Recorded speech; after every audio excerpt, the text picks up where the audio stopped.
Daily life often feels like a series of friction points.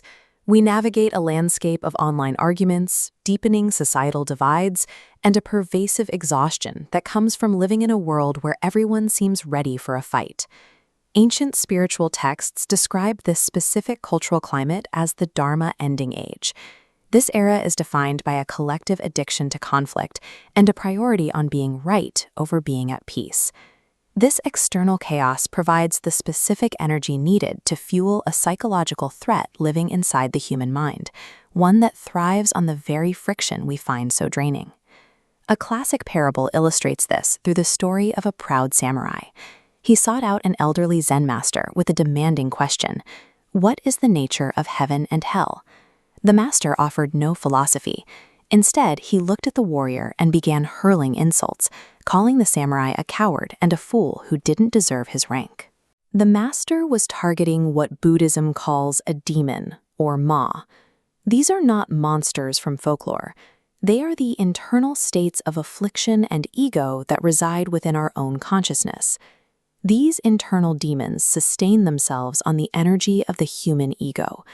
They grow stronger every time we feel the compulsive need to defend our self-image or win an argument. The samurai's pride was instantly wounded. In a surge of blinding anger, he gripped the hilt of his katana and slid his sword from its scabbard, intending to kill the man who had shamed him. This state of mind is the archetype of the asura, a consciousness defined by jealousy, defensiveness, and a compulsive drive for combat. We see the asura mindset in modern status seeking and the way people social climb by stepping on others. It manifests any time someone sacrifices their dignity or empathy to achieve a minor victory.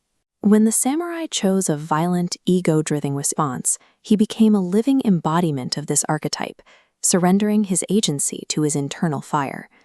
Harboring anger toward another is like picking up a red-hot coal to throw at them. You are the one who suffers the burn the moment you pick it up. As the samurai violently swung his blade, the Zen master remained completely still, looking him directly in the eye. He said simply, "That is the gate to hell." In this context, hell is a psychological state experienced in the present moment, rather than a physical location encountered after death. This hell is a self-inflicted torture chamber. We enter it the second we allow the inner demon to dictate our reactions and destroy our internal quiet. Realizing his own monstrous behavior, the samurai stopped. He released his grip, slowly sheathed his blade, and bowed to the master in a moment of genuine humility. To maintain this self-awareness, ancient practice relies on a three-part framework: morality, concentration, and wisdom. Morality is the discipline of behavior, the practical choice to keep the sword sheathed. Concentration, or samadhi, is the development of internal stillness. It allows a person to observe an emotion like anger as it rises, without being compelled to act on it. Wisdom, or prajna, is the realization that the ego we fight so hard to protect is an illusion. When we see that there is no self to defend, the reason for the conflict evaporates. By applying these three tools consistently over time, the cycle of reaction is broken. This process gradually deprives the inner demon of the emotional volatility it needs to survive. As the warrior bowed, the master smiled and spoke again. And that is the gate to heaven. The parable shows that we cannot solve internal conflict with external aggression, nor can we cure a troubled mind by feeding it more anxiety. Heaven is the active, quiet strength of choosing internal stillness over external reaction.